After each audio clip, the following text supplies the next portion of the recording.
Buen día, muchas gracias por acompañarnos tanto de manera presencial como de manera virtual en esta mesa de biografías de mujeres del Simposio Internacional Emilia Beltrán y Puga.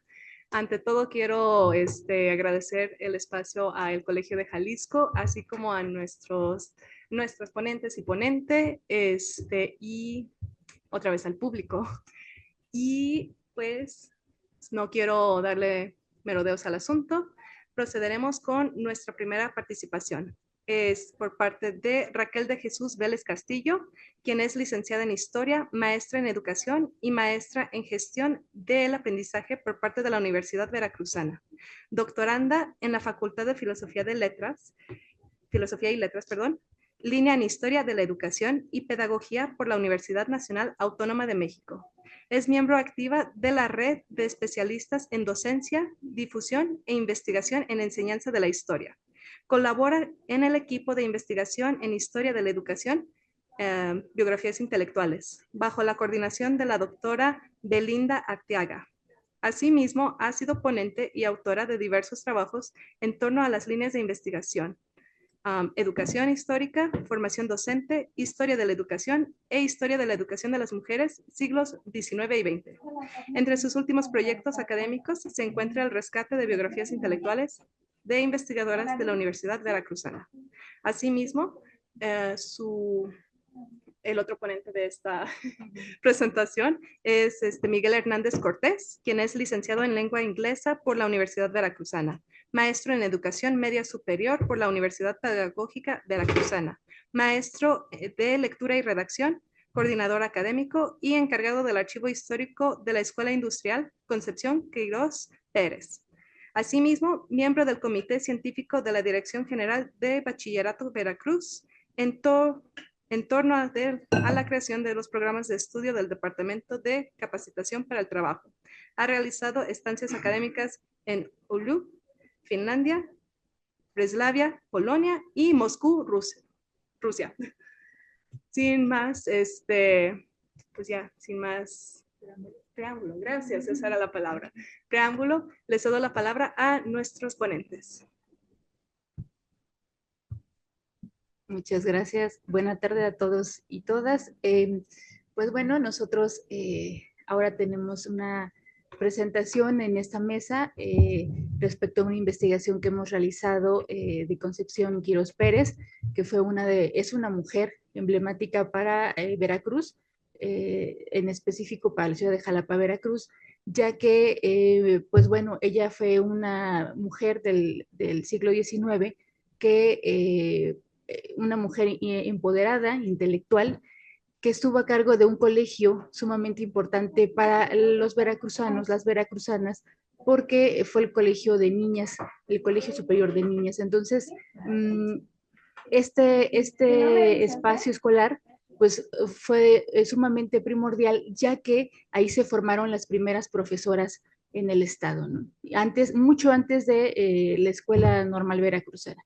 Entonces fue como su antecedente a la escuela normal y precisamente pues nosotros queremos traer a la mesa un poco el diálogo, pero también mostrarles a una Concepción Quirós que estuvo rodeada con ciertos personajes, tanto en lo social, político, económico, y que impulsaron obviamente su carrera intelectual, ¿no? Como una mujer, pues ilustrada, una mujer que también empoderó a otras mujeres en la cuestión de la instrucción y pues bueno, obviamente para la ciudad de Jalapa, pues eso fue sumamente importante a finales del siglo XIX y pues lo que tenemos es un rescate del archivo histórico, aquellas investigaciones que se han logrado rescatar a partir de la consulta. Mi compañero, el maestro Miguel, él es el encargado de ese archivo histórico y pues ha podido tener acceso directo a las fuentes primarias tan elementales para poder reconocer un poco de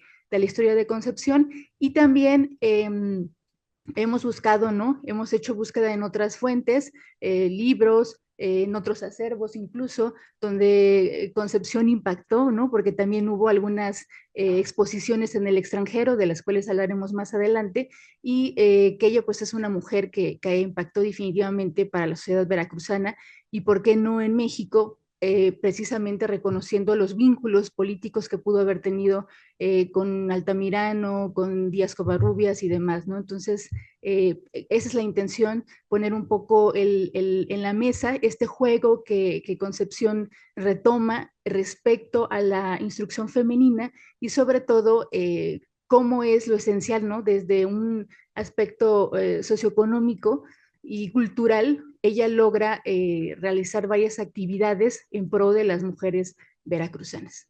Y bueno, le quiero ceder la palabra a mi compañero Miguel para que nos hable un poco del contexto tal cual en el que surge, ¿no? Concepción, tanto en lo familiar como en lo económico, político, y pues para llegar a la escuela de señoritas.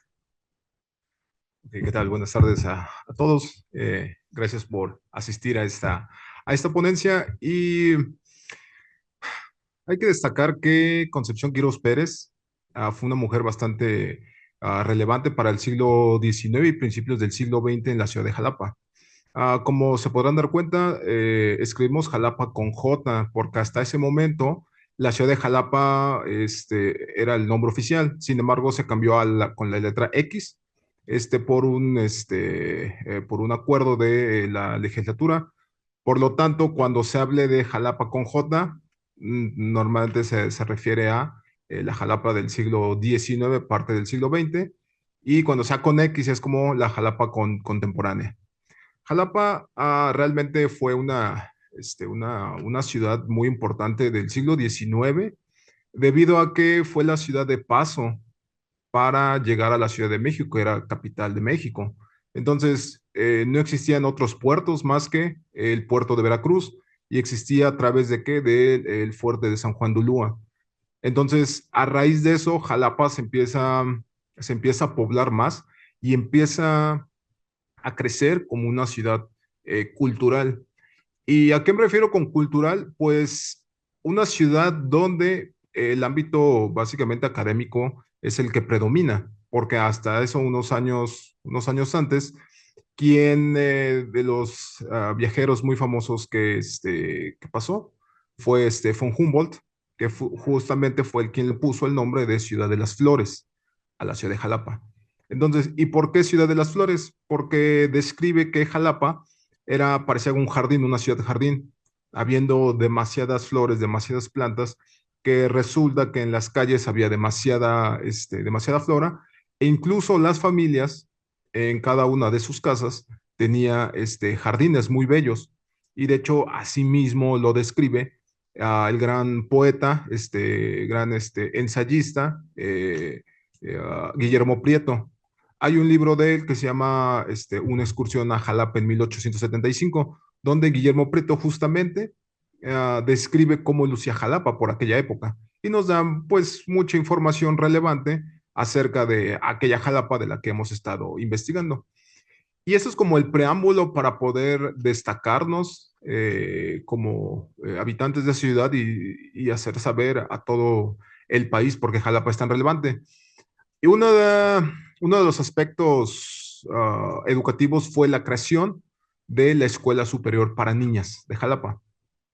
Esta escuela se crea en 1881, ¿a raíz de qué? A raíz de los esfuerzos de Concepción Quirós Pérez por educar a las mujeres.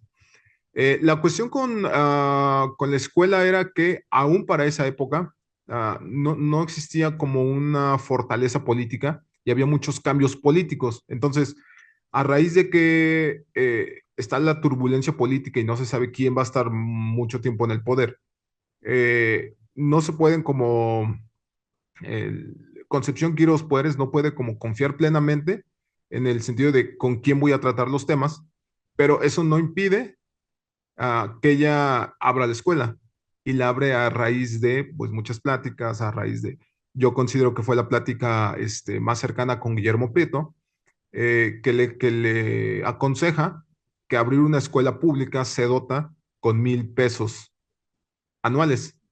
Entonces, tiene mayor seguridad del Estado. Entonces, ese es el gran consejo que Guillermo Prieto le da si es que Concepción Quirós Pérez quiere abrir una escuela. Y así se hace para ese año de 1881.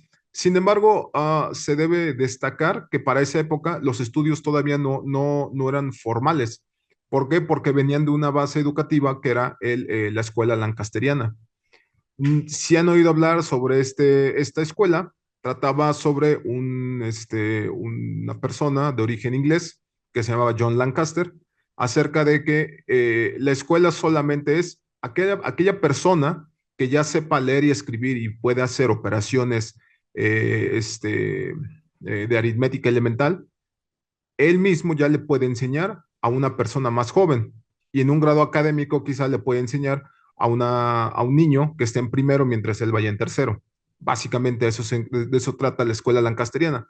Entonces, en el México del siglo XIX, a falta de una educación consolidada, porque era una educación empírica, es que se toma el modelo de la escuela lancasteriana.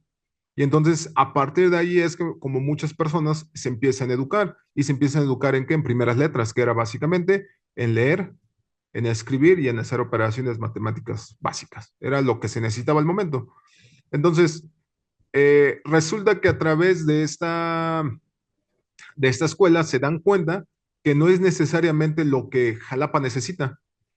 Y entonces empieza a haber pues ciertas pláticas que nos lleva a un antecedente de un congreso pedagógico por el gobernador Francisco Landericos por allá de 1875, que básicamente coincide con el año en que Guillermo Prieto visita Jalapa.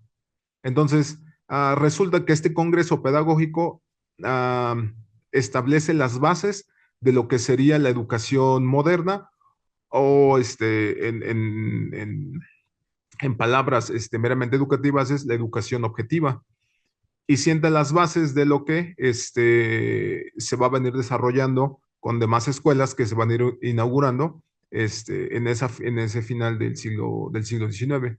Entonces, esta escuela realmente empieza como una escuela empírica y trata de materias pues que parecerían básicas, sin embargo no lo eran. ¿Por qué? Porque todas las mujeres o todas las niñas, mejor dicho, inscritas en esa escuela recién inaugurada, lo más sorprendente era que la estudiante más chica tenía 7 años y podían egresar de 10 años ya siendo maestras tituladas. Y entonces había una pregunta, si uno como padre en esa época dejaría que sus ni hijas, o sea, mujeres de 10 años, fueran a dar clases a otras localidades cercanas en aquella época donde no hay incluso caminos para poder llegar. Sin embargo, el estado de Veracruz necesitaba de mujeres que fueran a impartir esta educación. Entonces, es sorprendente realmente esa mecánica educativa, porque para empezar, el ejemplo de esta niña de 7 años era sobrina de la directora. Eso da a entender que incluso las personas allegadas o las personas con un poder económico, ¿sí? No tenían acceso a la educación. Y más aún, o sea, no había acceso a la educación femenina. Y esa es la razón por la que Concepción Quirós Pérez inaugura esta escuela en Jalapa. Entonces, esta niña de 7 años fue su sobrina, la más chica, que se llamaba María Teresa Guido. Y así muchas niñas que pertenecían a familias que se establecieron en Jalapa, entonces tenían entre 8 a 12 años. Y reitero, actualmente con 15 años, ¿se imaginan que una mujer fuera a dar clases? Sí, que dijera, pues quizá nos hace falta que una niña se vaya por Salamanca, se vaya por Celaya a dar clases. O sea, ¿se imaginan a los 10, 12, 15 años? O sea, pensarlo en ese contexto, en Jalapa y todas las localidades cercanas a Jalapa, o sea, realmente es aún más sorprendente y aún más con todas las materias que tenían que aprender obligatoriamente, que se dividen en materias prácticas y materias teóricas. Por ejemplo, esta es una imagen de cómo lucía Jalapa en el siglo XIX. Esa es actualmente la calle principal, que ahora se llama calle Enríquez, en honor al gobernador Juan de la Luz Enríquez, que fue uno también de los que apoyó mucho la educación en Veracruz. Para ese momento se llamaba Calle Real y en tiempos de la Nueva España, y después evolucionó el nombre a Calle Principal, que es donde se ubica la primera casona donde la Escuela Superior para Niñas empezó con actividades académicas. Entonces tenemos las materias para ese año de 1881. Podremos ver que es una lista bastante amplia. Tenemos francés, tenemos geometría, tenemos higiene, que para mí es lo más sorprendente. Tenemos clases de moral, clases de aritmética, clases de gramática superior. Tenemos flores artificiales, cronología, tenemos lógica, tenemos cosmografía, que el simple nombre de la materia se me hace muy sorprendente. Y era una de las cuestiones que los habitantes de Jalapa estaban muy emocionados por esta materia, porque básicamente era el estudio del espacio. Entonces, para esa época que les dieran esta clase de cosmografía, o sea, cosmos, espacio y grafía, ciencia que, o sea, ciencia que estudia el espacio, realmente es como muy sorprendente. Y todavía todos los temas de esta materia son aún más sorprendentes. Entonces, yo reitero, a mí como encargado de archivos sí se me hace muy sorprendente que niñas de 8 años ya tenían que estudiar esto de manera obligatoria. Y hay una cuestión que se hace aún más interesante. ¿Por qué tenían que estudiar estas materias?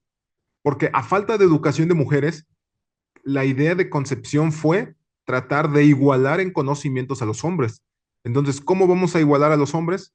Pues tratando de darles todo el conocimiento que no han tenido y tratar de empujarlas, empujarlas, empujarlas hasta que traten de llegar a ese nivel que tenían los hombres. ¿Por qué? Porque para la época ya existía el colegio de hombres, que actualmente se encuentra a unos escasos 150 metros, quizá, como 150 metros de donde se encuentra la actual escuela y que ya funcionaba desde 1843, o sea, ya tenían unos años de ventaja de educar a los hombres. No obstante, la mujer seguía sin una educación formal. Entonces, tener toda esta lista de materias realmente uh, me levanto para aplaudirle a todas estas niñas que estuvieron en esa primera generación. Cabe destacar que esta primera generación solamente duró 3 años, porque apenas estaba consolidando la educación de la mujer. Básicamente fue como un proyecto donde dijeron, pues vamos a ver cómo, o sea, cómo nos va, cómo surge, qué sucede de raíz de esto. Y el gobernador en turno fue Apolinar Castillo. ¿Qué pasa? Reitero con las palabras anteriores. Debido a que no había una estabilidad política, resulta que Apolinar Castillo es destituido por un golpe militar. ¿Y por un golpe militar de quién se imaginan? Pues por órdenes de Porfirio Díaz, que dice, ¿saben qué? Yo no quiero que Apolinar Castillo esté en el poder. Y para esto, la capital no era Jalapa en ese momento, la capital estaba en Orizaba. Y entonces había mucha gente, y muchas personas con ideologías partidistas que no les parecía que la capital del estado estuviera en Orizaba. Entonces Porfirio Díaz le instruye a su gran amigo, el general Juan de la Luz Enríquez, que quite al gobernador Apolinar Castillo y que él tome el poder. Y entonces le da todos los recursos para que él lo haga, y es entonces que resulta que Juan de la Luz Enríquez instaura la capital ahora en la ciudad de Jalapa. Y muchos de los documentos de estos primeros 3 años tienen la firma que son en Orizaba, ¿no? Entonces, es hasta 1884 que donde básicamente empieza como este nuevo modelo que ahora se conoce como la Escuela de Enseñanza Objetiva, porque a raíz de 1884 se instauran nuevos modelos educativos y se abren nuevas escuelas en Veracruz. ¿A raíz de qué? A la llegada de Juan de la Luz Enríquez. Esta hoja que ven en pantalla, por ejemplo, es una invitación que se le hace a la escuela a través de su directora para, eh, para que la directora asista a la Exposición Universal de Nueva Orleans. ¿Y esto por qué? Porque resulta que Porfirio Díaz era de pensar que ya no necesitaba el país, ya no necesitaba más guerras. O sea, creo que ya es momento de establecernos. Ya pasó la guerra donde nos quitaron todo el territorio del norte. Creo que es momento de dejar eso atrás y mirar hacia adelante. Entonces, el objetivo de Porfirio Díaz fue eh, establecer una educación para mujeres consolidada. Entonces, a través de estas exposiciones fue que Porfirio Díaz, junto con la directora Concepción Quirós Pérez, asistían a exposiciones universales para presentar los avances de la educación de la mujer. y este oficio lo demuestra. Para esto, para ese año, como se instruye el nuevo cambio de sistema a la escuela de enseñanza objetiva, cambian las materias y ahora se hacen un poco más difíciles, ¿sí? Ahora lo que predomina es que la lengua franca del momento era el francés. Entonces todas las niñas de, reitero, 8, 9, 10 años tenían que aprender forzosamente el francés, ¿sí? Yo como egresado de lengua inglesa, es una parte que más me gusta saber, que estudian el francés y después se instaura el idioma inglés, como lo podrán ver. Y entonces instauran ya materias un poco más prácticas que las lleva a ser más independientes. Esta escuela es como una innovación debido a que es la escuela para mujeres que instaura materias prácticas y no solamente teóricas. Todas las que están en rojo son las materias prácticas básicamente que se tienen y que van a ir cambiando conforme vayan cambiando los planes de estudio de la escuela. Pues resulta que los vínculos políticos que tuvo Concepción Quirós Pérez, como ya lo mencioné, fue con el gobernador Juan de la Luz Enríquez y con el secretario de gobierno del gobernador Juan de la Luz, que fue Alonso Guido. ¿Y por qué es importante mencionar esta parte? Porque resulta que el secretario de gobierno, Alonso Guido, fue su cuñado, porque se casó con su hermana. Y tuvieron 5 hijos, de los cuales todos tuvieron descendencia, y hasta el día de hoy hay descendencia que vive en el Estado de México, si mal no recuerdo. Entonces, esa genealogía aún está viva, aún persiste, que de hecho es más interesante para conocer más el desarrollo de quién fue Concepción Quirós Pérez. Tenemos que los vínculos, los lazos que hizo Concepción Quirós Pérez, realmente yo considero que sí fueron muy políticos. ¿Por qué? Porque a la muerte de Juan de la Luz Enríquez, ¿sí? Resulta que el secretario de gobierno, su cuñado, renuncia al cargo de secretario de gobierno, porque pues era muy amigo del gobernador. Y entonces llega Teodoro de Esa Méndez, muy amigo de Porfirio Díaz también. Entonces resulta que Teodoro de Esa nombra al ilustre Silvestre Moreno Cora a la renuncia de Alonso Guido, de su cuñado. Entonces, a partir de 1892, que es cuando llega Teodoro de Esa al poder, empieza a haber mucho más cambios en los planes de estudio de la escuela y mucho más apoyo también. Cabe destacar que durante el periodo de Juan de la Luz Enríquez como gobernador, la directora misma, Concepción Quirós Pérez, fue enviada una vez más, pero ahora a la Exposición Universal de París. ¿Y por qué es importante destacar este evento? Porque resulta que fue invitada a esa exposición cuando se inauguró la Torre Eiffel. Entonces, o sea, ¿se imaginan qué magno poder llegar a un evento cuando la Torre Eiffel se inauguró? O sea, es como bastante fantástico. Entonces, en este caso, pues la escuela se fue mejorando, pero había disparidades económicas, que eso tiene que ver mucho con la escuela sexuada. En este caso, Concepción Quirós Pérez, por ser la única mujer a cargo de una escuela, era la que tenía el salario más bajo, comparado con los otros maestros que tenían las mismas funciones. Mientras que el maestro Enrique Repsamen, que ganaba 2,700 pesos al año, ¿sí? Concepción Quirós Pérez solamente ganaba 1,000 pesos. Entonces había una disparidad enorme. Entonces, esa era una de las cosas que a Concepción le molestaba. O sea, ¿cómo es posible que yo haga las mismas actividades que ellos, que son hombres, y yo gane menos? Suena un tanto ilógico si lo trasladamos al mundo actual. Hacer las mismas actividades que uno le paguen menos. Y justamente esa tarjeta lo dice. Eso es una tarjeta con la firma autógrafa de Concepción Quirós Pérez, donde le dice a su secretario particular de la escuela que haga la solicitud al secretario de gobierno de que los salarios se igualen. ¿Sí? ¿Con base en qué? Con base en que hay otras personas que tienen el mismo puesto y ganan más. Entonces, reitero, porque ellos ganan más y hacemos lo mismo. ¿Sí? Que será algo injusto, reitero, en pleno 2024, hacer las mismas actividades y ganar menos. Entonces, pues las materias van modificando y, por ejemplo, aquí las que están en rojo son todas las materias que son prácticas. Como ven, se acrecentaron para 1892 y en ese año también con este material se recuperó del Archivo General de la Nación, donde tienen una carpeta específica de las exposiciones extranjeras y se encontró información donde la Escuela Superior de Mujeres, el Colegio Superior para Señoritas, perdón, resulta que ganaron premios en esa exposición de Chicago. Resulta que después de ir a Nueva Orleans y después de ir a París, ahora se fueron a Chicago y en esta ganaron. Y vienen nombres interesantes porque fueron estudiantes de la escuela, pero el que más sobresale es el último nombre que dice Teresa Núñez de Dehesa. ¿Por qué? Porque resulta que era la esposa del gobernador Teodoro Dehesa y ganó un premio que en ese entonces les daban medallas de oro, de plata o de bronce, y ganó una medalla por los trabajos que hizo, que fue llevar una camisa bordada para la época. ¿Sí? Quizá para 2024 una camisa, debido a las maquinarias, es más fácil, pero antes, ¿se imaginan bordar una camisa y presentarla ante un auditorio internacional y haber ganado? O sea, realmente es como de excelencia. ¿Sí? Entonces, solamente para concluir esta parte de Concepción, básicamente tenemos aquí una foto de cómo lucía ella con sus hermanas, que esta imagen pertenece a la familia que todavía vive en el Estado de México, de las pocas fotografías que se muestran de cómo era Concepción con sus hermanas.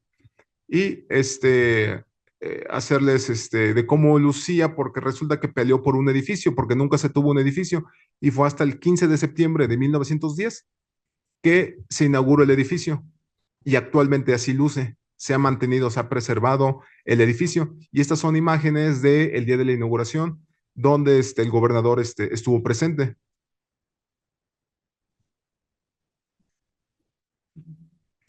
Y por último, les voy a enseñar esta, que es como luce actualmente la escuela.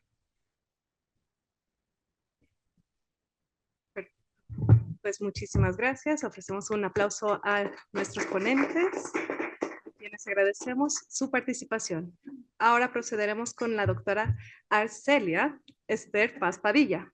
Es doctora en Ciencias Sociales con especialidad en Antropología Social por el CIESAS Occidente, curadora de la exposición Mujeres Juntas y Conjuntas, 30 años de Patlatonayí, 2022, investigadora del proyecto Presentes, 40 años de visibilidad LGBT en Guadalajara, también del 2022, y encargada del archivo Patlatonayí,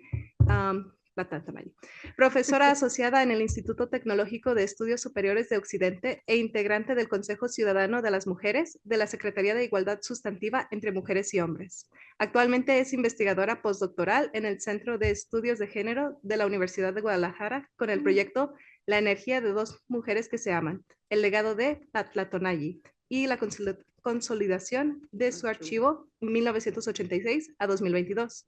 Gracias al financiamiento Global LGBTQI+, Aging Seed Grant del Williams Institute UCLA y SAGE, coordina una investigación sobre población adulta mayor, reconfiguración de sistemas de parentesco y redes de cuidado en Jalisco.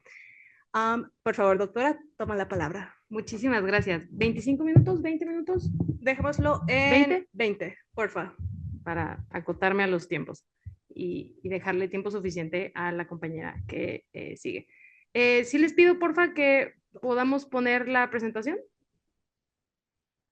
Yo les vengo a hablar de una mujer de la que sabemos muy poco, muy, muy poco. Yo me enteré de su existencia por oídas mientras hacía la tesis doctoral. Una de las interlocutoras me comenta, no, pues yo iba mucho a las fiestas y me dijo ese nombre, de Zafuega.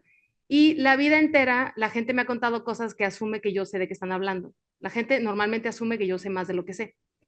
Y fingí que sabía para que me siguiera hablando, ¿no? Como buena antropóloga en formación. Entonces me contaba y yo, perfecto, sí, luego averiguaré quién es. Y ya empecé a preguntar en ciertas mujeres de su edad y ya me contaron, no, es que era una artista y aquí vivía y era holandesa. Y yo, perfecto, ¿no? ¿Qué más hay? No, pues eso es todo lo que te puedo dar. Yo, ¿podemos ver su obra? Si era artista, a lo mejor qué generó. No, pues no hay. ¿Hay fotos? No, pues hay como 3. Ok. ¿Y qué más? Entonces me topé con muchas dificultades para acceder a información sobre ella, fuera de, pues esto, la historia oral y la memoria de las personas. Y ya, no creí que iba a haber mucho más allá de las memorias y estos pues guiños, ¿no? de historia oral, pero no quiero equivocarme en su nombre, Fausto Gómez García, tuvo a bien escribir una tesis en el Colmex hace unos años de maestría, que la dedica enteramente, o sea, él se dedica a seguirle la pista a Zafuega así hasta donde pudo y lo hizo, es una de las mejores tesis de maestría que he leído. Entonces, fue muy curioso porque cuando me tocó a mí organizar el archivo de Patlatonali, que me toca a mí sistematizar y volver un archivo, empiezan a salir menciones de Zafuega. Y es como de, perfecto, ¿no? Ya tenemos más información, mínimo ya sé cómo escribe, mínimo ya sé qué le gustaba, tengo una copia de su pasaporte, o sea, puedo tener más certezas, pero a la vez había muy poco. Por azares del destino, me voy a Nueva York y de paso hago trabajo de archivo una sola tarde mágica en el Lesbian History Archive, que es el archivo lésbico más grande del mundo. Y empiezo a seguir la pista. Yo sabía que ella escribía para Maze, que es ese de Maze, a Lesbian Country Magazine. Y yo había encontrado un par de menciones nada más, muy esporádicas, pero nunca había encontrado la colección entera de Maze. La busqué en México no estaba, en línea no la encontré, la busqué en The Library of Congress y no la encontré. Entonces dije, en algún sitio tiene que estar y por fin di con ella en Nueva York. Y esto, me di a la tarea de buscarla. Y, ¿no? Estoy intentando avanzar, pero no avanzo. A ver, vamos. Mouse. Ya vi. Ahí está. Súper, muchas gracias. Entonces se va a ver chiquito, pero pueden ver las portadas.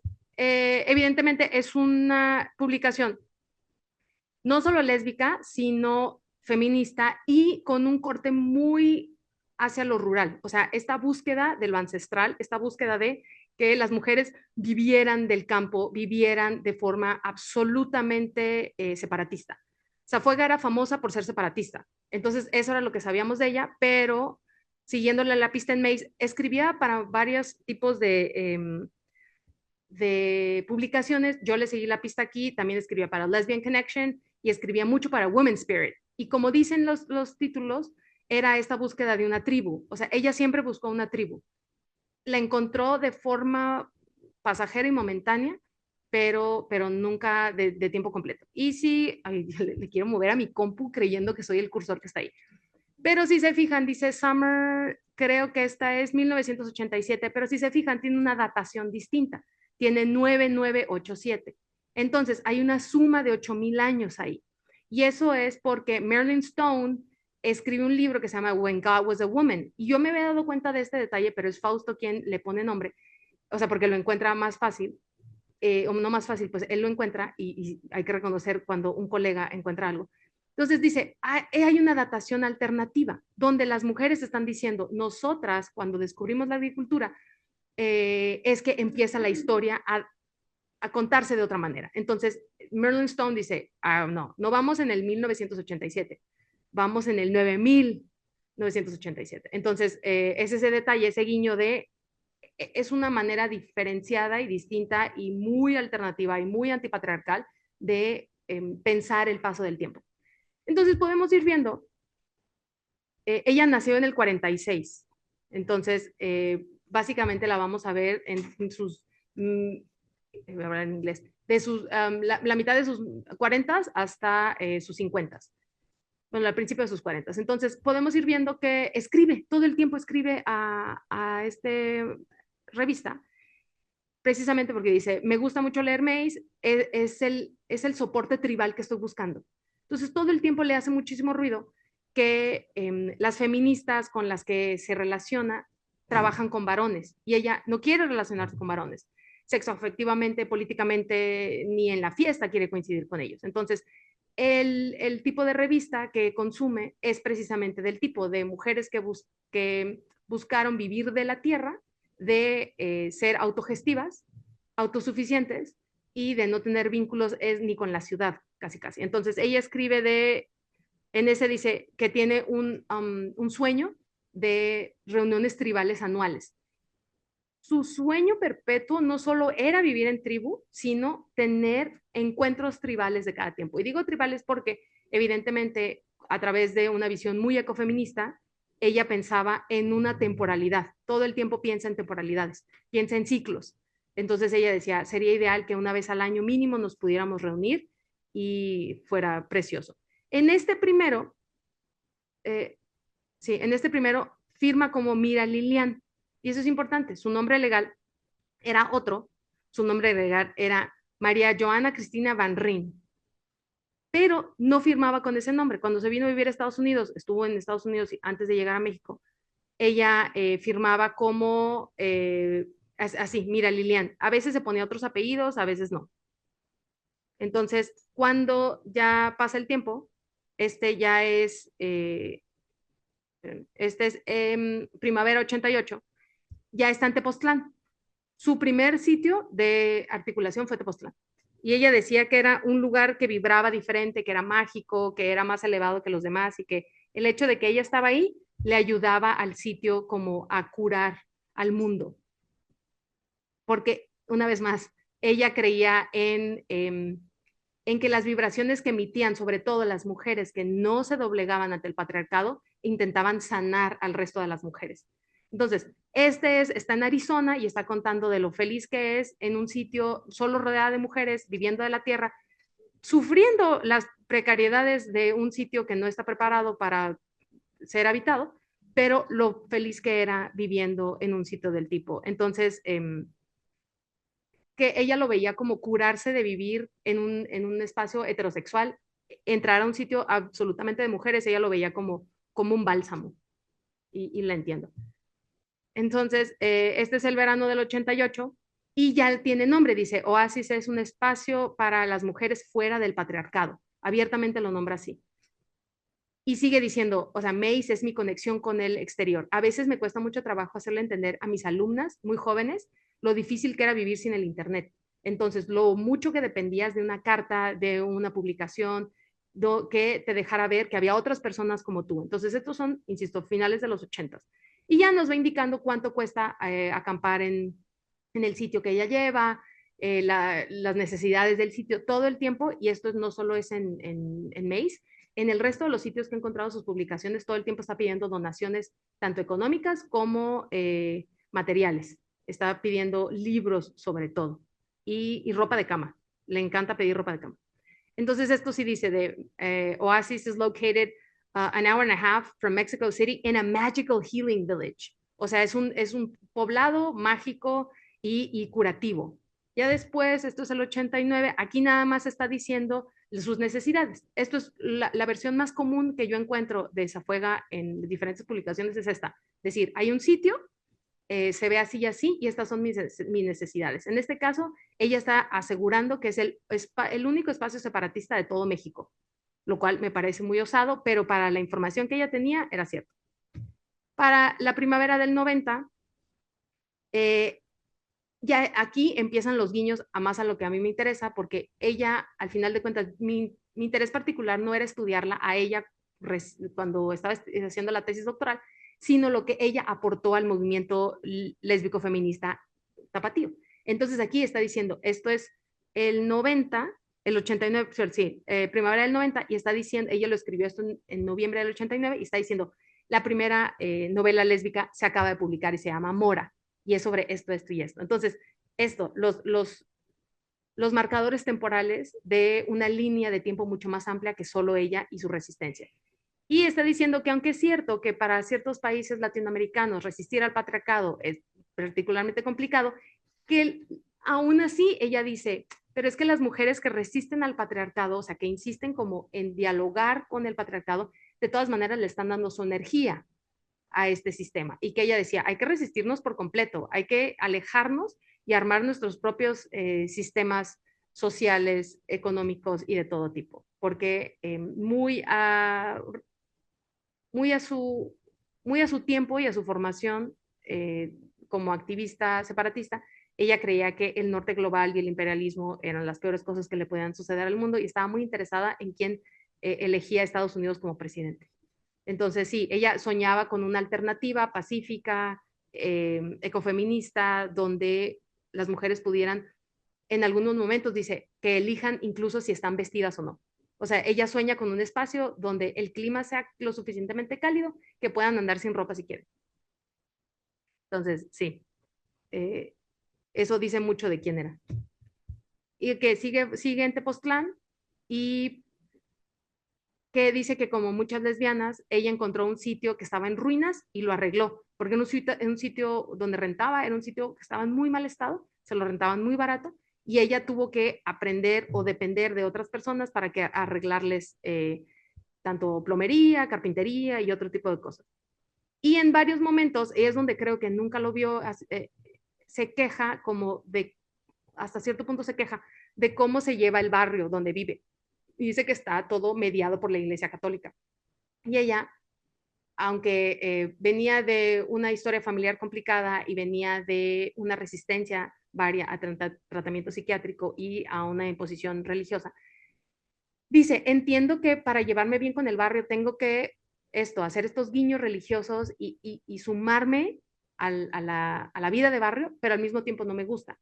Todo el tiempo me parece, y esto ya es más mi lectura, volteó al norte global para vincularse, pero no apreció el sitio donde estaba hasta donde pudo. O sea, quería como esto, enseñarles básicamente la alfabetización de la diosa y la espiritualidad femenina a las del sitio, pero no dialogar con las del sitio.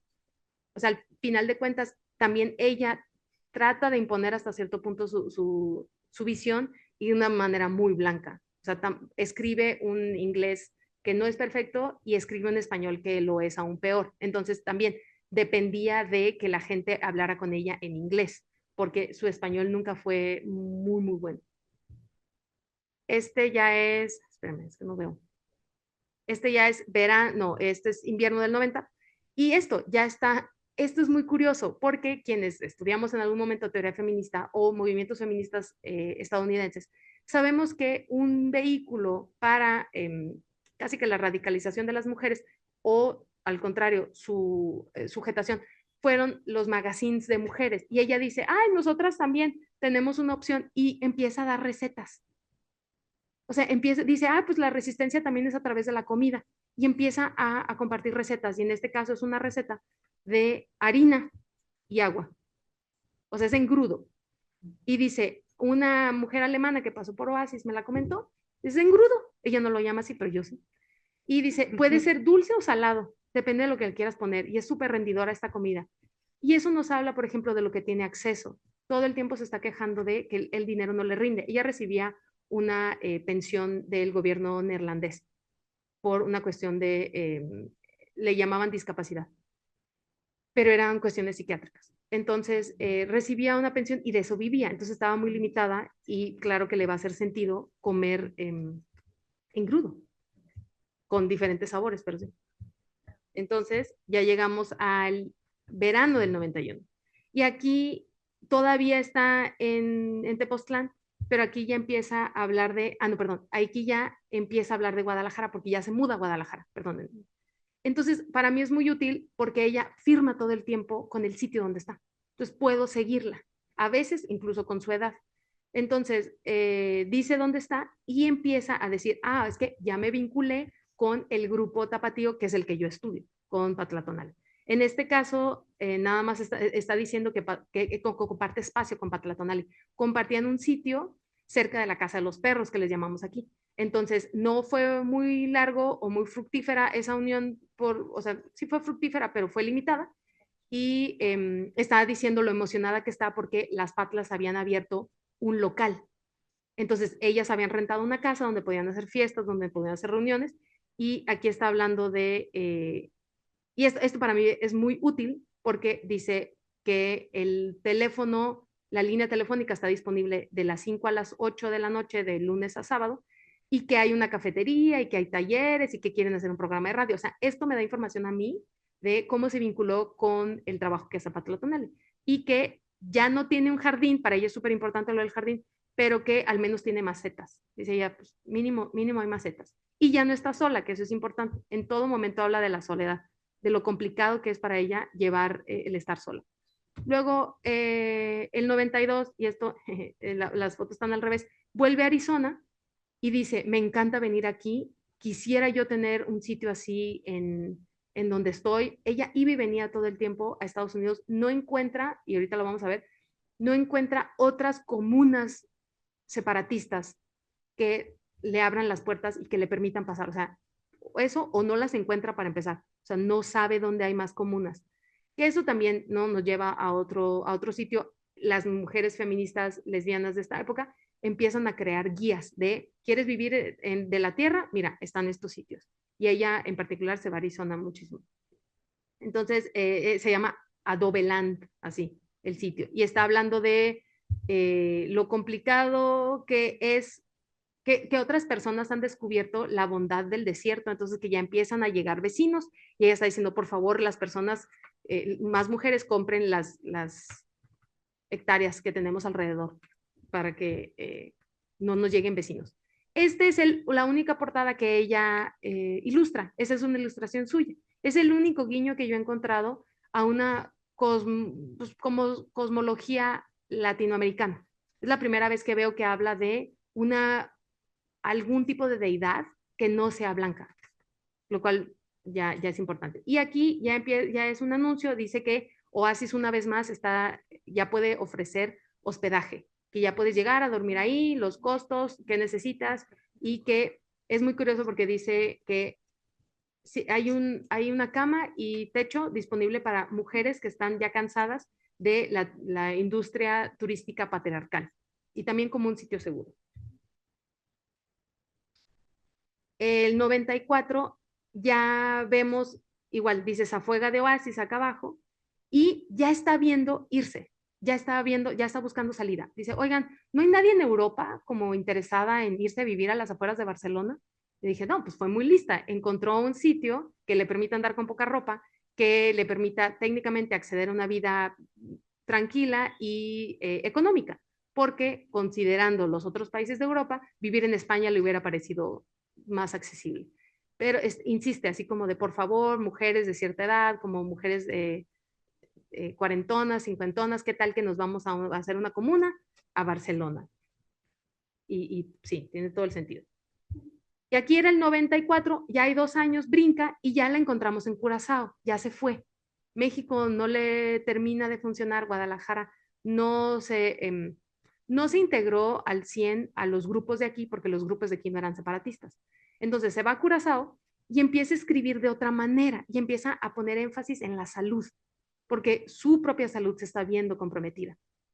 Entonces empieza a hablar de, oigan, pues sería buenísimo, ¿no?, que más gente quisiera venir para acá. ¿Por qué Curazao? Porque son las Antillas holandesas, lo que hubiéramos llamado.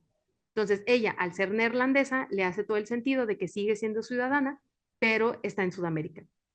Entonces, que está relativamente contenta porque le gusta el clima, pero dice que no está fuera de la ciudad, que está medianamente en la ciudad, y eso le cansa.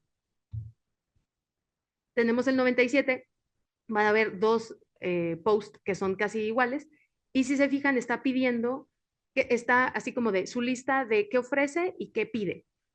¿En qué ofrece? Te dice qué hay en su jardín, qué verduras, qué frutas y qué hierbas hay en su jardín, y que te ofrece Reiki. Y que en sus requests está así como información sobre menopausia, información sobre mujeres mayores de 50, y empieza a hacer un pedido de, ¿cómo se llama?, suplementos alimenticios. Esos 3, Sunrider, Solgar y Essential Organics, siguen existiendo. Entonces, pon tú que está haciendo, quiere hacer un pedido de Herbalife, pues, pero de la época, y está diciendo, quiero hacer un pedido, pero yo te lo voy a pagar. Lo mismo pasa, es casi la misma información, excepto que ya llegamos al verano del 98, y por fin, y esto es importante, hubo muchos rumores de qué le pasó. En México nos quedamos con la versión de que se fue a Curazao y ahí le perdimos la huella.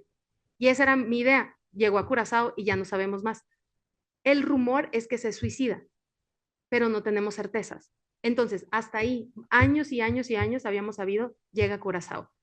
Y yo soy la persona que dice, no muere en Curazao, muere en Ámsterdam.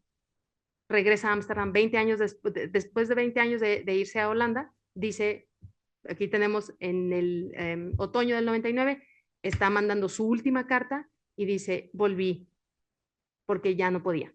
Aquí mínimo, ya, o sea, ya tiene muchos problemas de salud, ya necesita un cuidado más exhaustivo de salud, entonces por su fibromialgia y sus reumas en general, y vuelve.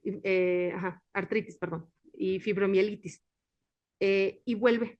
Y dice, ya no puedo, esto de volé muy lejos y muy alto, pero ya soy como un pajarito lastimado. O sea, ya volví a casa y que ya dice, no energy for many letters. Love to you all, my tribal sisters. Y con eso regresa al nombre de Mira Lilian, te dice dónde está en Ámsterdam y ahí es donde terminamos de perderle la huella porque finalmente, ya no aparece el último, ahí está. Ya, esa fuega, no se alcanza a ver para ustedes porque está la ventana de Zoom, pero es eso lo escribió ella tipo en el 87. Soy extranjera, pero en realidad todas nosotras somos extranjeras en el mundo patriarcal gobernado por los hombres. Mi propia tierra no existe, pero en reuniones y encuentros con compañeras. Vive fielmente creyendo que su tierra no existe, pero al final de cuentas vuelve a su tierra a morir de una forma increíblemente simbólica.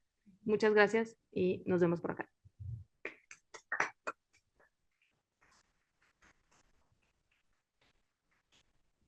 Muchas gracias, doctora Paz. Ahora pasaremos con nuestra última ponente.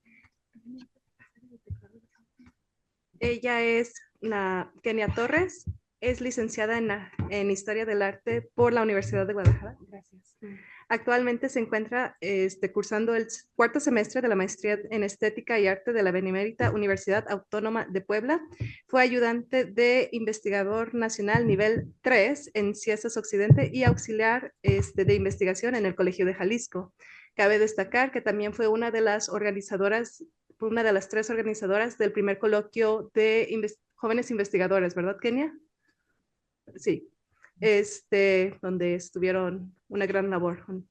Actualmente se encuentra trabajando en su tesis de maestría titulada Tejiendo Redes, Mujeres Artistas de México en la primera mitad del siglo XX, bajo la dirección del doctor Jesús Márquez Carrillo. Pues, por favor, maestra Kenia, cuéntenos lo que tiene preparado. Muchas gracias. ¿Sí me escucha?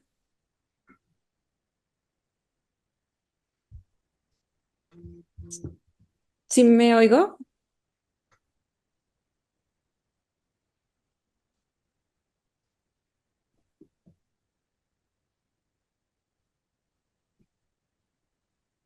Bueno, muchas gracias por la presentación.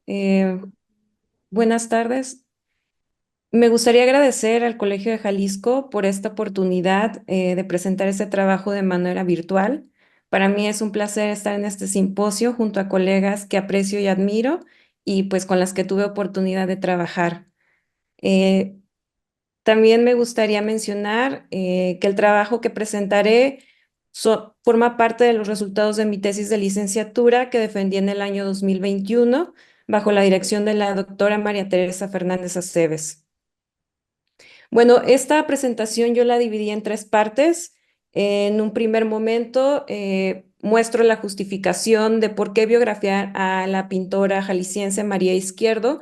Posteriormente hablo de las fuentes que consulté para esta biografía que realicé y finalmente ya hago esta reconstrucción biográfica de María Izquierdo que inicia en 1902, año en el que ella nace, hasta 1923 año en el que ella migra a Ciudad de México y ya en Ciudad de México ella permanece el resto de su vida hasta su fallecimiento en 1955. ¿Podemos avanzar a la diapositiva que sigue, por favor? Gracias. Anterior, gracias. Bueno, yo tenía conocimiento sobre diferentes biografías que se habían realizado sobre la pintora jalisciense María Izquierdo. La mayoría de estas se enfocaban en su etapa de madurez profesional. Poco se conoce sobre sus primeros años de vida en los Altos de Jalisco, San Luis Potosí, Aguascalientes y Coahuila. Incluso Adriana Zavala asegura que, abro cita, no hay una biografía definitiva sobre María Izquierdo. Los detalles biográficos varían según la fuente, pero todos los recuentos enfatizan las dificultades que enfrentó en sus primeros años de vida para explicar su personalidad indómita y creativa. Por lo tanto, decidí reconstruir su infancia, adolescencia y juventud, llenar los huecos y silencios. Consideré importante la reestructuración de sus primeros años de vida, que son los que ya mencioné, de 1902 a 1923, porque este periodo brindará herramientas a futuras investigaciones sobre su obra artística. De hecho, un aspecto central de este trabajo es el argumento de que por medio del estudio detallado de la vida de artistas se puede profundizar en su obra plástica. Siguiente, por favor. Para la creación de esta biografía, lo primero que hice fue recabar fuentes primarias y secundarias.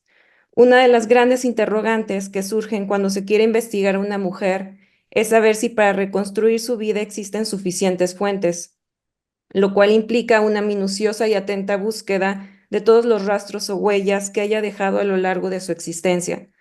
Para mi fortuna, existe el Fondo María Izquierdo en el Museo de Arte Moderno y, bueno, de la Ciudad de México, y el archivo personal de Alberto Carmona Posadas, nieto de María Izquierdo. En ambos archivos se pueden consultar tanto hemerografía, cartas, invitaciones de exposiciones.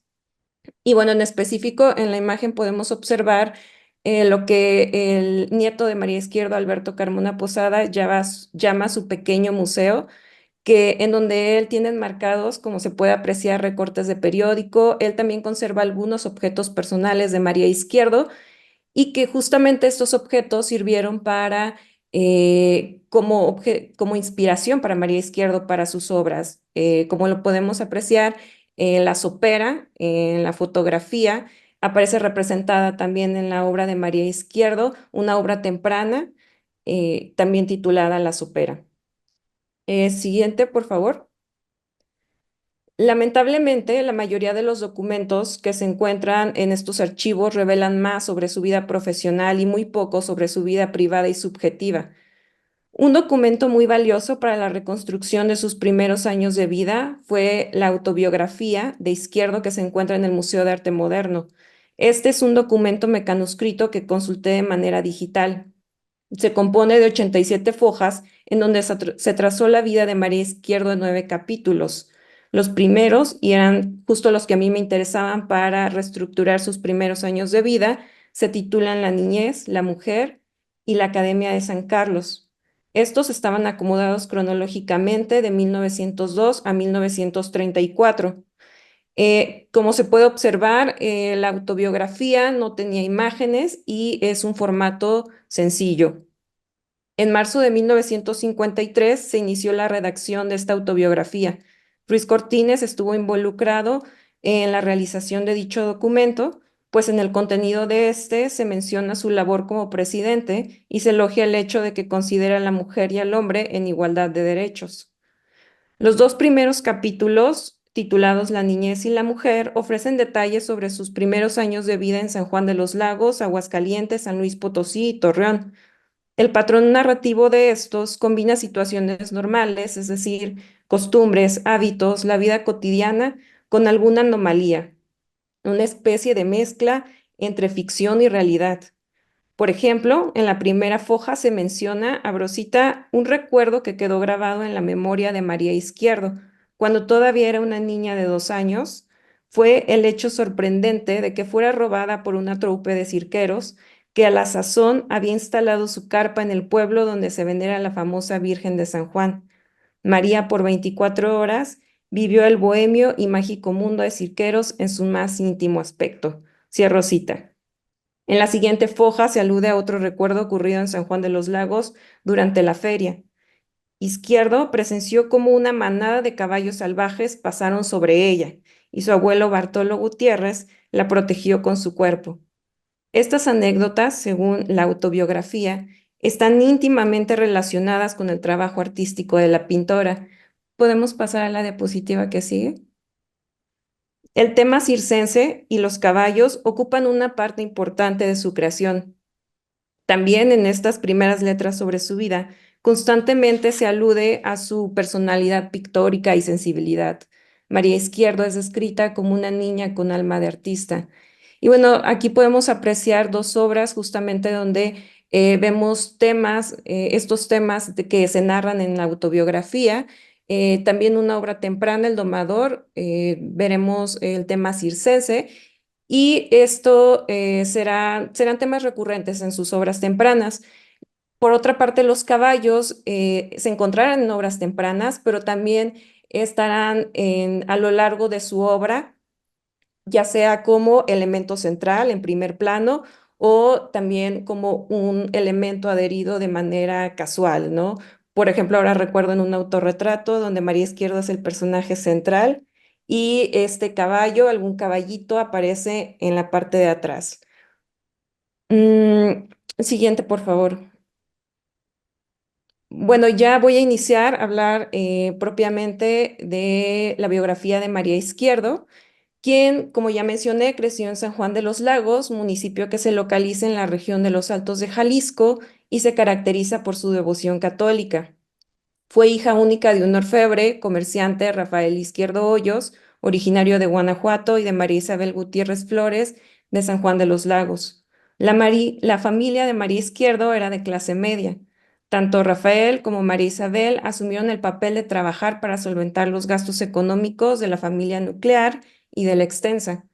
El matrimonio Izquierdo Gutiérrez tenía que visitar diferentes pueblos de la República Mexicana para vender las joyas que ellos fabricaban, por lo que la pequeña María se quedaba al cuidado de sus abuelos maternos, Bartolo Gutiérrez Solís y Sabás Flores Preciado, así como de una tía llamada Bartola Gutiérrez en San Juan de los Lagos.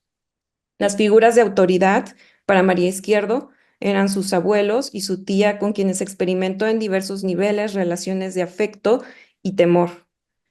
Hay que recordar que en la región de los Altos, en las familias, ha predominado el modelo del sistema patriarcal construido a partir de criterios religiosos. La formación de los hijos estaba enfocada en prepararlos para la vida como integrantes de una colectividad social.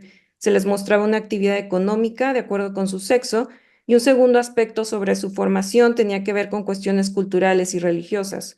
Las madres eran quienes atendían este último. En el caso de María Izquierdo, era su abuela y su tía quienes la educaron durante los primeros 5 años con ideas vinculadas con el catolicismo.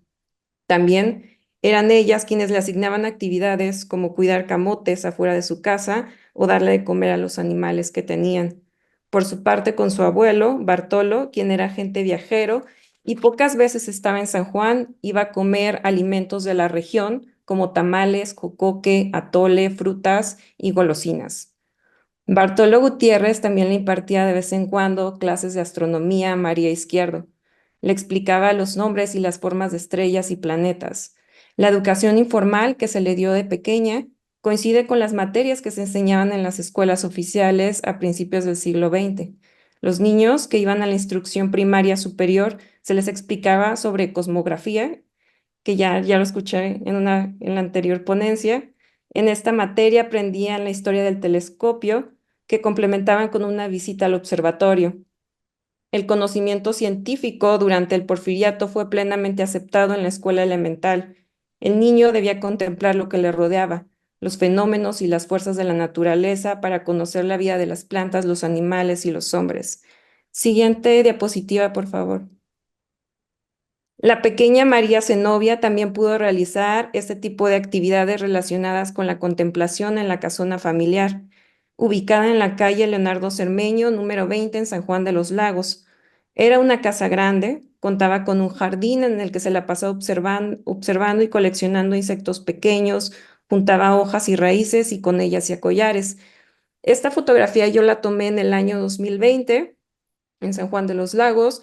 Actualmente, pues bueno, como se puede observar, se utiliza solo para fines comerciales, se renta en locales. Me imagino que la fachada era distinta, pero si podemos observar en la parte superior derecha, hay una pequeña placa y bueno, esta placa indica que ahí fue donde creció María Izquierdo y nació y creció, estuvo ahí durante alrededor de 5 años en esa casa. Para 1906, los padres de María Izquierdo migraron a Aguascalientes, dejándola al cuidado permanente de sus abuelos. Ya instalados en Aguascalientes, los papás de María decidieron el 12 de febrero de 1907 presentarse ante el juzgado civil de esa ciudad con el fin de contraer nupcias. Su unión se hizo pública en el periódico El Observador de Aguascalientes. Los padres de María regresaron en 1908 a San Juan de los Lagos por ella para llevársela a vivir con ellos, a Aguascalientes. A pesar de que sus abuelos se opusieron, María pudo estar con sus padres dedicada solamente a disfrutar de su cariño. Según su autobiografía, en esta época fue cuando experimentó mucha felicidad y descubrió que su papá era orfebre. A María le gustaba jugar con las joyas que fabricaba Rafael Izquierdo. De estas admiraba el color y las formas. Para 1909 la familia Izquierdo Gutiérrez ya se encontraba en San Luis Potosí. Y en mayo de 1910 fallece el padre de María Izquierdo en esta ciudad de un padecimiento renal. Y bueno, esto pues significó una pérdida pues muy grande y terrible para la pequeña María, que se convirtió en una niña triste y solitaria. María tendría 8 años de edad cuando tuvo que afrontar la ausencia de su papá y bueno, pues su mamá tenía que salir a trabajar. Esto obligó a que ella anduviera sola por las calles de San Luis Potosí y en su autobiografía ella narra como historias que tiene ella caminando en las calles de San Luis Potosí y una muy particular y que se le quedó grabada es que observa al interior de una casa que era un burdel y esto pues le quedó como muy marcado, como el ver a estas mujeres vestidas de determinada manera, ¿no? Y arregladas como unas señoritas para trabajar en este burdel. Mm, María Izquierdo y su madre se trasladaron a Torreón en 1911. Aún contaban con bienes materiales, joyas, títulos de propiedades de predios y enseres. Sin embargo, tiempo después, María Isabel repartió sus propiedades entre familiares y amigos. Además, un tío de María Izquierdo, llamado Eusebio Gutiérrez, Abrosita, se dedicó a explotarlas y despojarlas de las pocas cosas que se habían salvado de tan arbitrario reparto. Esto empeoró la situación económica de madre e hija, por lo que María a los 9 años combinó una niñez pobre con sus estudios escolares, que quizás fueron en una escuela pública de Torreón. Su madre contrajo segundas nupcias en 1912 con un médico ginecólogo, sin embargo, este médico lo asesinan. La familia pues desconoce por qué es asesinado, sin embargo, ellos consideran que pudo ser porque era enemigo de los revolucionarios y este médico tenía un vínculo con el régimen porfirista. Mm, Puede pasar a la que sigue, a la diapositiva que sigue. Un acontecimiento importante en la adolescencia de María es cuando, bueno, su madre decidió casarla a los 14 años de edad. A Brosita le comentaron a María Izquierdo, que era secretario de un general que estaba en la revolución y que llegaría a Torreón para contraer nupcias con ella. Es importante mencionar aquí que las políticas relacionadas con la configuración de la intimidad de las familias mexicanas, específicamente en las parejas, estuvo influenciada por discursos y narrativas en torno a la mujer y la familia. Durante el siglo XIX, la ciudadanía masculina tuvo el control de las acciones y los cuerpos de las mujeres y los niños. La libertad de elección del cónyuge, por ejemplo, empezó a desarrollarse y normarse con mayor precisión durante la primera mitad del siglo XX. En 1870, la abuela de María Izquierdo, Sabás Flores Preciado, se casó en Teocaltiche, Jalisco, a la edad de 15 años con Bartolo Gutiérrez Solís, de 24 años. La historia se repitió con María, solo que a ella la casaron más joven, a los 14 años. Esta noticia le produjo una impresión desagradable. Sin embargo, tenía que acatar la orden familiar por su edad y las costumbres de su familia. María Izquierdo padeció mucho su primer matrimonio. En 1918, Izquierdo tuvo a su primer hijo en Torreón, Coahuila. En 1923 llegó a Guadalajara y se quedó un tiempo en esa ciudad. Y en ese año también viajó a Ciudad de México para establecerse ahí con su hijo Carlos, su primer esposo, su mamá y su media hermana, producto del segundo matrimonio de su mamá. En ese mismo año nació Amparo, su primer niña, que sería su segundo hijo. A pesar de que María Izquierdo vivía acompañada de su familia, se sentía sola y triste. Su esposo cada día iba menos al hogar. A Brosita, estos espacios de soledad provocaron en ella un deseo irrefrenable de pintar. Por un tiempo, una maestra le dio a María Izquierdo las primeras instrucciones técnicas para manejar lápices, pinceles y colores. Sin embargo, formalmente María Izquierdo ingresa a estudiar pintura hasta 1928 a la Academia de San Carlos. Y por mi parte sería todo.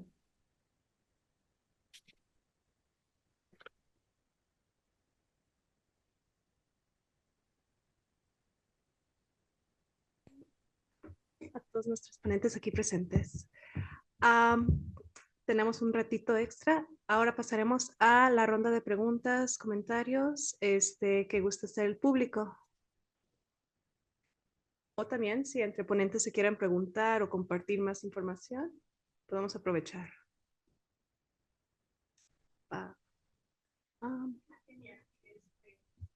Hay un micrófono atrás. Déjaselo paso. Ok. Gracias, Citlali.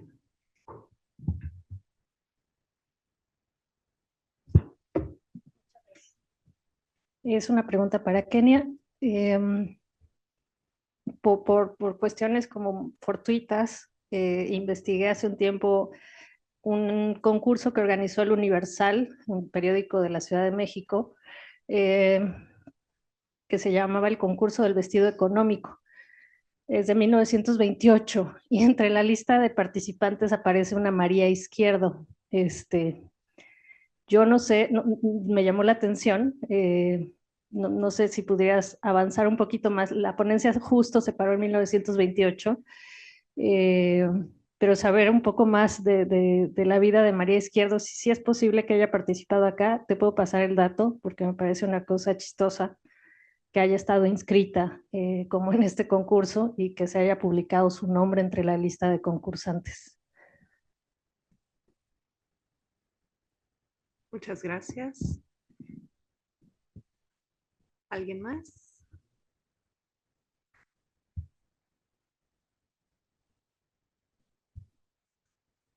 Ok.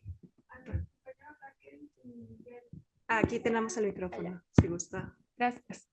¿Quiénes eran las niñas que acudían a esta escuela? ¿Y cuál fue? Mencionaron, por ejemplo, que estuvo funcionando 3 años, ¿cierto? Y ya después, ¿qué pasó? O sea, ¿qué pasó con quiénes accedían a esa escuela en ese tiempo? O sea, quise imaginarme la respuesta y prefiero mejor consultarles a ustedes, ¿no? ¿Quiénes estaban ahí? ¿Y qué ocurrió después de este periodo de 3 años? Bueno, yo te quiero comentar algo previo a esto, es que Concepción Quirós tenía una escuela particular, previo a ser la directora de la escuela de niñas, lo cual nos habla que ella tenía cierto estatus económico, la posibilidad de mantener esa escuela, que de hecho era una escuela de las famosas escuelas amigas, ¿no? Privada, superior para niñas, y lo que ella intentaba, aparte del programa o plan contemplado para la escuela de amigas, era no tan solo también incluir el bordado y el tejido, sino el inglés, por ejemplo, y la aritmética, la geometría, ¿no? Entonces ella tenía ese antecedente. Por lo tanto, las niñas que acudían con ella en la escuela particular, pues obviamente eran niñas que tenían la posibilidad económica de hacerlo, contemplando que, como decía mi compañero Miguel, precisamente Jalapa, para ese entonces, era una ciudad cultural muy relevante. Orizaba, Córdoba y Jalapa, pues prácticamente eran sedes de cultura. Había mucho empresario, había comerciantes que estaban muy interesados en educar a sus hijas. Y en las escuelas particulares se encontraban esa primera formación. Posteriormente, en la escuela ya superior de niñas, que es una escuela pública, pues ascienden, bueno, se integran muchas de estas niñas que en algún momento fueron sus alumnas en la escuela particular. Sin embargo, también existieron estos apoyos por parte del gobierno que les apoyó a aquellas niñas que no tenían el recurso suficiente para, sobre todo en el gobierno de Teodoro Dehesa, que él es el que impulsaba mucho la cuestión cultural para Jalapa a finales del siglo XIX, ¿no? Entonces, esta es las principales personas, ¿no? Niñas que acudían a la escuela y la familia de la misma concepción, ¿no? Ya sea familia directa o ya política, acudían a la escuela porque ahí se instruían. Y es interesante ver que esta es una escuela que impulsa a las futuras profesoras, pero también muchas de ellas posteriormente acudieron a la escuela normal. En el caso de Veracruz fue mixta. Entonces, ellas acuden allí, se forman ahí, entonces son profesoras que impactan no tan solo en Veracruz, sino también, por ejemplo, en la Ciudad de México, porque la Escuela Normal Veracruzana se funda previo a la Escuela Normal de México, que es la escuela de profesores, y a su vez va impactando en la de Aguascalientes, en la de Zacatecas, ¿no? Son como sus preámbulos. Oaxaca, Tabasco, ¿no? Son el preámbulo. ¿Algo más? ¿No?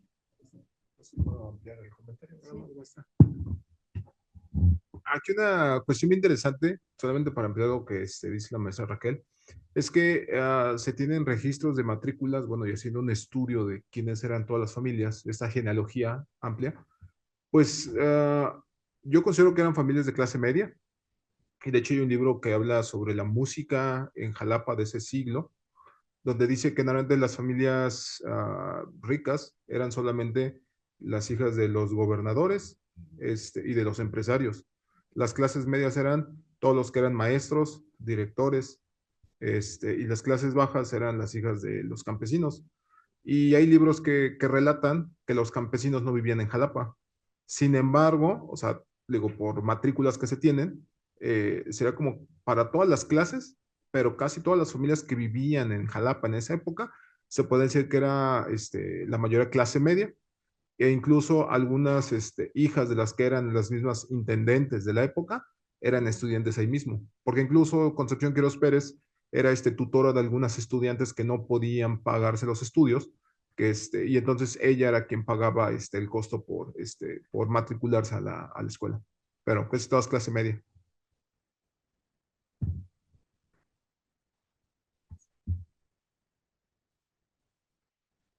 Gracias. Mi pregunta es para la doctora Arcelia Paz y es con relación a esta idea, pues transversal prácticamente en todos los textos que nos comentó, sobre la idea de tribu. Pero paradójicamente, en el relato lo que se percibe es a una mujer solitaria. Entonces la pregunta es, ¿hay información, hay alguna hipótesis, hay algún indicio en el archivo de que ella lograra conformar, convocar o acercarse a esta, pues sí, a esta grupalidad de mujeres, siendo ella quien, pues no sé, quien estaba de alguna manera promoviéndola, sino en distintos momentos, sí, un poquito como indagar ese tema. Gracias.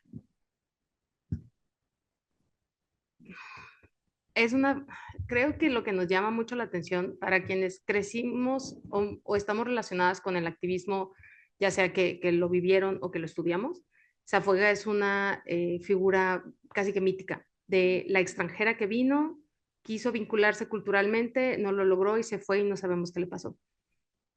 La gente que la conoce la recuerda como esto, siempre muy interesada en hacer comunidad, en vincularse con las demás personas o en específico con las mujeres, pero que nunca lo logró de una forma que logró saciar su sed de pertenencia y de arraigo.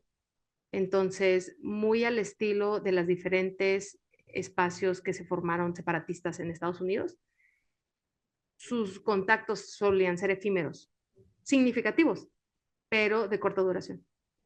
Entonces, se mueve por varios sitios de Estados Unidos, por varios sitios de Holanda, aquí nada más en 2 sitios en México, pero eso, nunca logró quedarse en un sitio más de, ¿qué te gusta? 5 años, lo cual 5 años es significativo, pero ella ansiaba envejecer en el mismo sitio rodeada de mujeres y crecer con ese grupo y no logró encontrar un grupo en particular. Pertenecía a varios y se movía.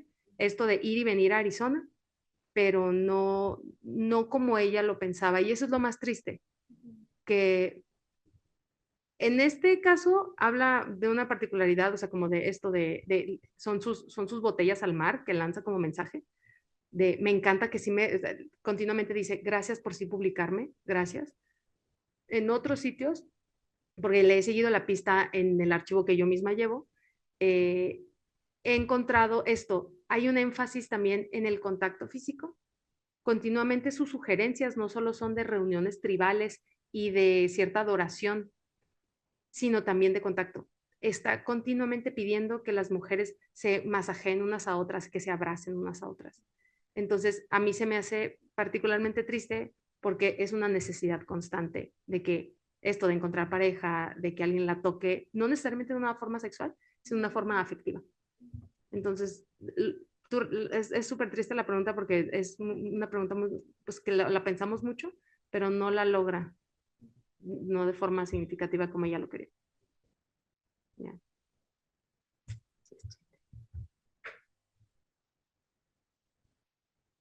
Sí.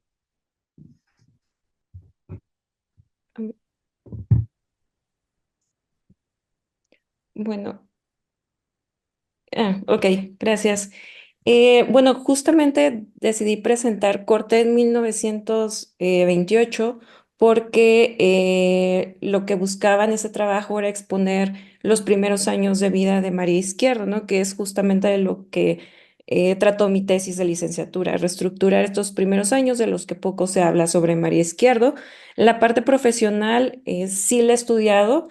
Y es posible que sí haya entrado a ese concurso porque más no he consultado dos currículums de ella, uno que se encuentra en el Fondo María Izquierdo del Museo de Arte Moderno, ahí no viene nada sobre este concurso, y otro que se encuentra en el CENIDIAP, en el Centro de Investigaciones, se me fue el nombre, pero bueno, en el Centro de Investigaciones de Artes, que también está en Ciudad de México. Y tampoco está este concurso. Me parece que lo voy a revisar, pero sí es posible que ella haya participado porque ella también diseñaba ropa. Ella diseñaba ropa y joyas y posiblemente también se interesaba por entrar a este tipo de concursos. Pero lo que sí tengo conocimiento es que a partir de su ingreso a la Academia de San Carlos, ella comienza a exponer, ¿no? Su primera exposición individual es en 1930 y bueno, es una exposición que incluso le hace el catálogo Diego Rivera. Y también ella expone en Nueva York en ese mismo año, perdón, la primera en 1929 y en 1930 ella expone en Nueva York. Y bueno, comienza a tener como una carrera muy activa en la plástica. En las otras áreas, como es diseño, no tanto, o al menos no se tiene como tanto conocimiento de esas áreas, pero es probable que sí haya entrado a ese concurso. Y pues no sé, creo que sería todo. Justamente lo que me llamaba la atención, que lo que se ha resaltado creo que más en lo que sabemos de María Izquierdo es la plástica, pero diste el dato de su papá que era joyero, y hay ahora una serie de reinterpretaciones dentro de la historia del arte que están retomando todas estas actividades artísticas que no son valoradas frente a la plástica más clásica. Pero es interesante lo que dijiste ahorita, que está la cuestión del diseño y quizás por ahí podías clavar el análisis también, ¿no? La actividad de María, la actividad plástica de María Izquierdo, más allá de la plástica y de sus propuestas de diseño. Creo que ahí hay una cuestión de género que podrías explorar y que podría ser como muy interesante. Porque este concurso fue una cosa muy chistosa. Te paso la información, te busco y te paso la información. Sí, sí, muchas gracias. Sí, estoy interesada en esa información. Y bueno, ya no sé si tenga tiempo de comentar algo más o ya estamos cortos de tiempo. Sí, ok. Bueno, algo también que he estado haciendo es como consultar constantemente las fuentes, porque siempre salen nuevas fuentes, ¿no? Esta que me mencionas ahora. Y justamente ahora estoy haciendo una biografía colectiva de 5 artistas y estoy investigando a Lola Álvarez Bravo. Lola Álvarez Bravo es conocida por su trabajo como fotógrafa. Sin embargo, ella hizo otras cosas, ¿no? Ella inaugura un taller de cinematografía. Ella es curadora de diferentes exposiciones. De hecho, ella cura una exposición aquí en Jalisco, donde participan otras mujeres artistas como Isabel Villaseñor, y justo también invita a María Izquierdo porque se sabe que había una amistad muy estrecha entre María Izquierdo y Lola Álvarez Bravo, pero justo lo que arrojan estas fuentes es pues estas actividades que realizan artistas y que están y que no son señaladas o que de alguna manera no están visibles, ¿no? Y que justamente la investigación de biografías de mujeres hace que nosotros las saquemos a la luz y veamos como todas estas caras que tienen las mujeres artistas, ¿no? No solo una faceta, sino todas las facetas en las que ellas han incursionado. Sería todo. Gracias. Reiterar mi agradecimiento para las ponentes y ponente, tanto aquí presentes como virtual. Agradecerles que nos hayan ofrecido otras perspectivas, otras biografías. No sabía de Quirós. Me encanta el que hayan hecho, me hicieron cuestionar esta área de las niñas de 8 años ya entrando a una cuestión para educar mayor. Es como increíble lo que tocó la doctora Paz sobre el querer seguir buscando, o eso que dijo, que a veces obtenía el reconocimiento o el apoyo en ciertos lados, pero que al no satisfacer algo individual, cómo te sigue haciendo llevar buscar. Se me hace muy interesante y algo también que se ha repetido mucho en la historia. Y también a la ya doctora Torres, maestra Torres, que sobre todo algo que me emocionó mucho de su presentación fue las fotos, sobre todo de niña, de María Izquierdo, porque es cierto, se tiene una imagen muy adulta de ella, por también esta cuestión de que desde los 14 años se casó, pero ver que sí tuvo un lapso de infancia o una foto, se me hace que es algo muy nutritivo que casi no siempre se analiza de esa mujer en específico. Otra vez, gracias a quienes nos acompañaron y no me queda más que cerrar.